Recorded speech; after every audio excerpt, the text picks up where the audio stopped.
दोस्तों आज करेंगे डी फ्रीजर रिपेयर। इसमें लीकेज है और लीकेज हमने फाइंड कर लिया है। बिल्कुल सिंपल लीकेज है। यहाँ पे एक सुराख हो चुका है।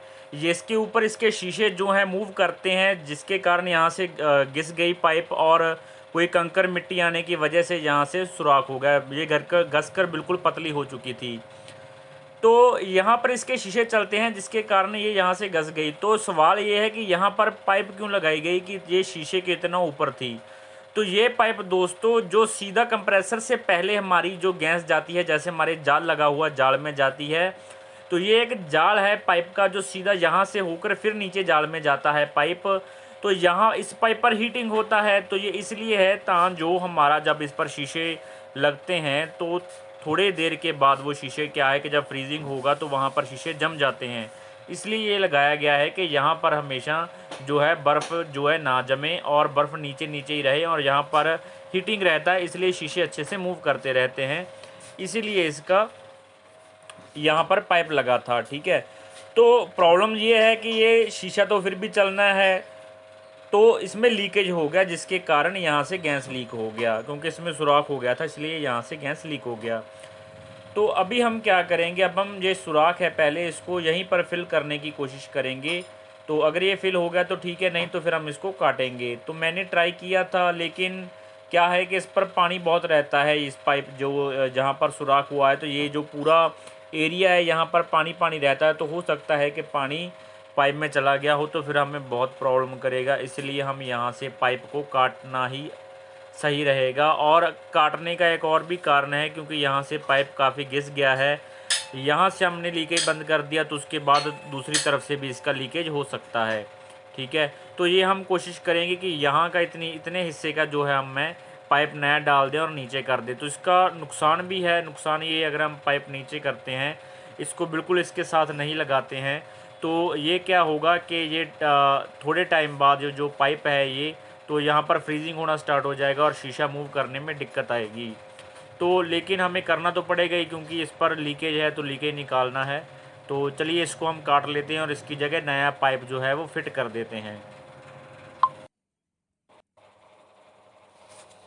तो हम इसको दोनों तरफ से काट लेंगे। तो जब आप ट्यूब कटर की सहायता से इसको काट रहे होंगे तो आपको एक दिक्कत परेशानी सामने आएगी कि ये दोनों तरफ से पाइप जो राउंड हो जाता है।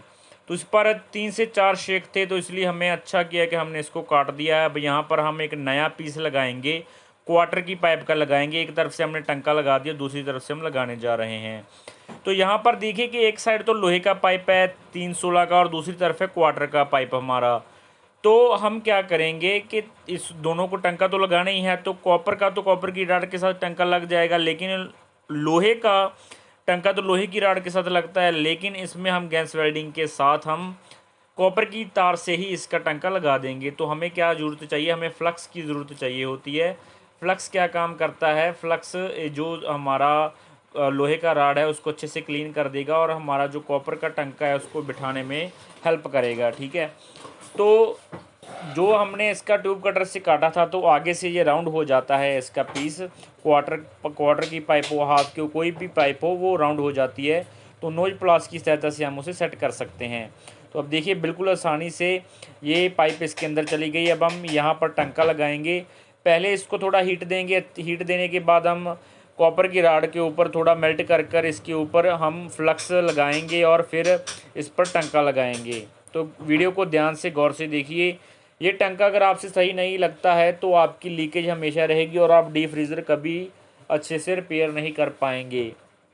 अगर बाई चांस यहाँ पर हल्का सा टंका लग गया और फिर पूरा सही से टंका ना बैठा तो फिर आपको उतना ही दिक्कत होगा, आपका गैस का नुकसान होगा, आपकी मेहनत लग जाएगी दोबारा से। तो प्लीज़ इन ये जो टंके होते हैं इनको बहुत ही ध्यानपूर्वक लगाना पड़ता है। ये प्रैक्टिस के साथ ही संभव है, तो प्रैक्टिस करते रहिए। ये प्रैक्टिस से ही हम परफेक्ट बनते हैं। तो ये टंका हम लगाने के बाद इसका जो सबसे पहला काम हम क्या करेंगे इसमें, तो सबसे पहला काम हम करेंगे फ्लशिंग। क्योंकि इसमें डस्ट भी चला गया है, वाटर भी चला गया है। तो इसका हम जो रिटर्न पाइप है उसको खोलकर हम सबसे पहले इसकी फ्लशिंग करेंगे। अगर फ्लशिंग अच्छे से आप नहीं करते हैं तो 100% आपकी गैस चोक होगी, या फिर आपका जो मॉइस्चर आ गया तो आपके गैस के जो कैपिलरी है उसके आगे जो फ्रीजिंग हो जाएगा और जिसकी वजह से फिर से गैस जो है चोक हो जाएगी। तो आप निरंतर गैस भरते निकालते रह जाएंगे, ठीक है। तो यहाँ से अच्छे से फ्लशिंग करना है। लेकिन ये क्या, जब हम चेक कर रहे थे तो यहाँ से फ्लशिंग ही नहीं हो पा रहा है इतना अच्छे से। तो यहाँ से जो रिटर्न रिटर्न पाइप है इसका, वहाँ से बिल्कुल भी वो जो हमारी हवा है आनी चाहिए वो हवा नहीं आ रही है। मतलब कि हवा इसके अंदर ही स्टोर हो जा रहा है, बाहर नहीं आ रहा है। इसका मतलब ये है कि हमारा जो कैपिलरी है वो बिल्कुल चोक हो चुका है, हमें कैपिलरी भी चेंज करना पड़ेगा। लेकिन अभी क्या है कि जब हमने थोड़ा इस पर प्रेशर दिया, इसको और रखा दबाकर, तो थोड़ी थोड़ी हवा आना शुरू हो गया है। तो हो सकता है कि आप जैसे जैसे इसको दबाएंगे, फ्लशिंग करके करेंगे इसकी, हो सकता है कि इसकी जो डस्ट है, गंदगी है, वाटर ड्रॉप्स हैं, वो इससे बाहर आ जाएं। तो फ्लशिंग का सबसे बढ़िया तरीका यही है कि कंप्रेसर जो इसमें लगा हुआ है उसके साथ ही आप फ्लशिंग कर लें। अगर ऐसा नहीं है आपके पास, अगर आपके पास बड़ा कंप्रेसर अवेलेबल है, जैसे रेसी कंप्रेसर है बड़ा, कोई 1 टन का या 1.5 टन का है, या फिर आपके पास रोटरी कंप्रेसर है 1.5 या 1 टन का, अगर आप उसके साथ भी फ्लशिंग करते हैं तो उससे भी ज़्यादा बढ़िया है। क्योंकि अगर आप उससे फ्लशिंग करते हैं तो उसका प्रेशर ज़्यादा होता है, जिसके कारण आपका जो ये पाइपों में जितनी ज़्यादा डस्ट है वो बाहर निकल जाती है। तो सेकंड काम आपने क्या करना है जब आप फ्लशिंग करते हैं, ये हमने किया है लेकिन वीडियो में थोड़ा रह गया था। तो अब यहाँ पर देखिए कि हम टंके को दोबारा से खोल रहे हैं। टंका क्यों खोल रहे हैं हम, क्योंकि हमने टंका लगाया लेकिन यहाँ से जो है पाइप वो बाहर नहीं आ पाया, ठीक है। मतलब जब जो इतना प्रेशर आना चाहिए था वो आ नहीं रहा था। तो हम यहाँ पर क्या करेंगे, हम यहाँ पर हम लगाएंगे, पहले यहाँ से चेक करेंगे इनलेट आउटलेट कि यहाँ तक हवा अच्छे से आ रहा है कि नहीं आ रहा है। तो जब हमने चेक किया तो ये तो सीधा कंप्रेसर से ही आ रहा था, क्योंकि इसके बाद ही ये रोटेट होकर जाल में जाएगा और जाल के बाद ये कैपिलरी में जाएगा। तो यहाँ पर हमने एक पिन वाल लगा दिया है, जिसकी सहायता से हमारे पास एक 1.5 टन का रोटरी कंप्रेसर था, जिससे हम इसमें फ्लशिंग करेंगे और इसको अच्छे से क्लीन करेंगे। तो जब आपने फ्लशिंग करना है तो आपने ए वेल्डिंग की सेट की सहायता से इसके अंदर हीट भी दे देना है पूरी फ्रीज़र के अंदर, ता जो इसमें जो भी अगर इसमें ऑयल जमा हुआ है या डस्ट है वो गर्मी की वजह से थोड़ा रिमूव होकर फ्लशिंग के वक्त बाहर निकल जाए। क्योंकि बाद में अगर ये निकलेगा बाहर तो आपका जो कैपिलरी है वही चोक होगा। तो यहाँ पर हमने चार्जिंग लाइन लगा दिया है और दूसरा चार्जिंग लाइन का सिरा हम हमारे कंप्रेसर के ऊपर लगा देंगे और इसमें फ्लशिंग करना शुरू करेंगे। तो आपने एक बात का और ध्यान रखना है जब आप इसमें फ्लशिंग कर रहे हो। मान लीजिए कि इसका जो प्रेशर है वो अप जा रहा है और प्रेशर लास्ट पर जाने वाला है, लास्ट पर जा बिल्कुल मान लीजिए कि आप जैसे ये गेज जो हमारा है 250 प्रेशर किसे के ज़्यादा का नहीं है, जिसका जो प्रेशर है 250 चला गया लेकिन वहाँ से हवा नहीं आ रहा है, तो आपने ऐसा करना है, फिर आपने कंप्रेसर को बंद करना है, क्योंकि इसकी वजह से आपका कंप्रेसर भी ख़राब हो सकता है दोस्तों। तो अब जब, हाँ, अगर आपके पास नाइट्रोजन है तो वो सबसे बढ़िया सोल्यूशन है।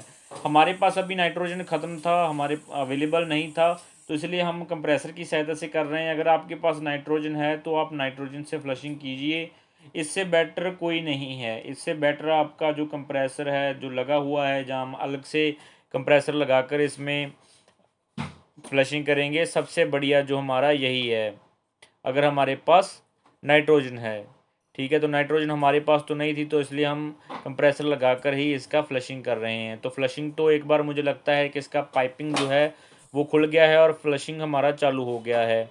तो इसको निरंतर कम से कम हमने 15 से 20 मिनट फ्लशिंग करना है, क्योंकि इसका जो ऑयल है वो धीरे धीरे बाहर आता है, इसका डस्ट है वो धीरे धीरे बाहर आता है। तो टाइम तो लगेगा ही इसको साफ़ होने में, किसी भी चीज़ को अगर आप साफ़ करेंगे तो उसमें टाइम लगता है। तो यहाँ पर हमने इसको अच्छे से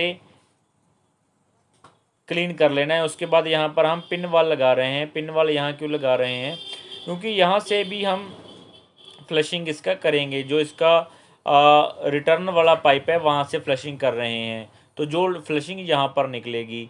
तो दोस्तों हमें रात हो गई है ये काम करते करते, तो इसका जो फ्लशिंग का सर्कल है वो काफ़ी ब्लॉक था, तो हमने ऊपर का सारा पाइप इसका काट डाला, क्योंकि वो काटना ही पड़ा हमें, क्योंकि वो सारा ब्लॉक हो चुका था, उसमें डस्टिंग चला गया था जिसके कारण वो ब्लॉक था। तो हमें काफ़ी दिक्कत परेशानी है ये समझने में।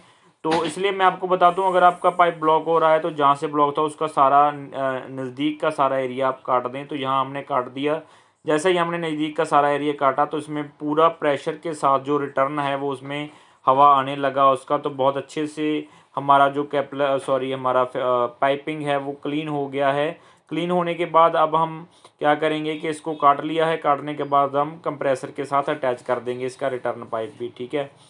तो कंप्रेसर के साथ रिटर्न वैसे ही करेंगे कि इसके आगे जो हम जब मैं पहले बता चुका हूँ, जैसे हम ट्यूब कटर की सहायता से पाइप को काटते हैं तो आगे से राउंड हो जाता है। तो जब आप वेल्डिंग करते हैं तो कई बार क्या होता है कि ये वेल्डिंग करने की वजह से इसके अंदर जो पाइप है जो है ब्लॉक हो जाता है। तो इसलिए आपको इसे खोल लेना जरूर चाहिए नोज प्लास की सहायता से। तो अभी हम इसका जो कनेक्शन है कंप्रेसर के साथ कर दिया है और इसको वेल्डिंग कर देंगे। तो दोस्तों इसको कनेक्शन करने के बाद आपने क्या करना है, आपने इसको अच्छे से वैक्यूम करना है। अगर आपने वैक्यूम इसको अच्छे से नहीं किया, अगर आपने 10-15 मिनट लगा दिया और कह दिया कि वैक्यूम हो गया, तो माय डियर फ्रेंड आपको बहुत सारी परेशानियों का सामना करना पड़ेगा। क्योंकि कम से कम आपको लगभग 1 घंटा इसका वैक्यूम करना चाहिए। जब आप 1 घंटा वैक्यूम करते हैं तो इसके अंदर का सारा जो जो डस्टिंग है और साथ में इसके अंदर जो मॉइस्चर है वो सारा बाहर निकल जाता है। क्योंकि जिस एरिया में हम रह रहे हैं वहाँ पर बारिश का मौसम है। अगर बारिश के मौसम में आपने अच्छे से वैक्यूम नहीं किया है तो क्या होगा कि आपका जो मॉइस्चर अंदर रहेगा, जिसके कारण कि वो मॉइस्चर पानी के रूप में तब्दील होगा जब फ्रीजिंग होगा, और पानी के बाद वो बर्फ़ बन जाएगा और कैपिलरी को ब्लॉक कर देगा। तो जब आपने इस पर टंके लगाने हैं तो सारे टंके अच्छे से चेक कर लेने हैं, कहीं कोई टंका भी आपका लीक ना रह गया हो, ता जो आपको फिर आपका गैस लीक हो जाए और आपको परेशानी हो। तो इसको वैक्यूम कर लेना है। तो लगभग हमने इसका 1 घंटे तक वैक्यूम किया है, वैक्यूम अभी भी जारी है। तो वैक्यूम करने के बाद हम इसमें अभी गैस डालेंगे, ठीक है। तो इसका बिल्कुल -1 पर इसका जो वैक्यूम आ चुका है, आप देख सकते हैं 0 से -1 हो चुका है। तो इसका मतलब ये है कि हमारा जो पूरा अच्छे से वैक्यूम हो गया। अब हम क्या करेंगे, इसमें एंटी चोक और एंटी मॉइस्चर डालेंगे। सबसे पहले आपने क्या करना है कि गेज का जो वाल है उसे बंद कर लेना है। जब अच्छे से टाइट कर देना है, बंद कर देना है, तो कंप्रेसर वाला लीड आपने उतारना है। कंप्रेसर वाला नहीं, जो हमारा वैक्यूम पंप है वो वाला लीड उतारना है। और उस लीड को उतार कर आपने जो हमारा गैस कैन के ऊपर वाल लगा है उसके साथ लगा देना है। तो इसमें हमने एंटी मॉइस्चर और एंटी चोक दोनों डाल दिए थे। दोनों आपने भी डालने हैं, जिसका बेनिफिट आपको ये रहेगा कि अगर आप एंटी मॉइस्चर एंटी चोक डालते हैं तो अगर इसमें थोड़ा सा भी मॉइस्चर रह गया होगा या डस्ट रह गया होगा तो आपको बेनिफिट होगा कि आपका जो कैपिलरी है बिल्कुल चोक नहीं होगा। और अगर वो चोक ना हुआ तो आपका फ्रिज निरंतर अच्छे से चलता रहेगा, बिना किसी परेशानी के आपका फ्रिज जो है वर्किंग में रहेगा। तो दोस्तों इसको हम खोल लेते हैं। वाल हमने लगा लिया है अपने गैस कैन पर। इस पर 134 R34 नंबर का गैस डलेगा। तो देखिए जो डीप फ्रीज़र होता है फ्रिज के मुकाबले उसमें गैस थोड़ा ज़्यादा डलता है। तो आप लगभग अगर आपके पास 450 का कैन है तो उसमें से आप मान लीजिए कि 180 ग्राम गैस लग जाएगा। तो पहले इसमें थोड़ा गैस छोड़ना है, उसके बाद आपने कंप्रेसर को फ्रिज को ऑन करना है, ठीक है।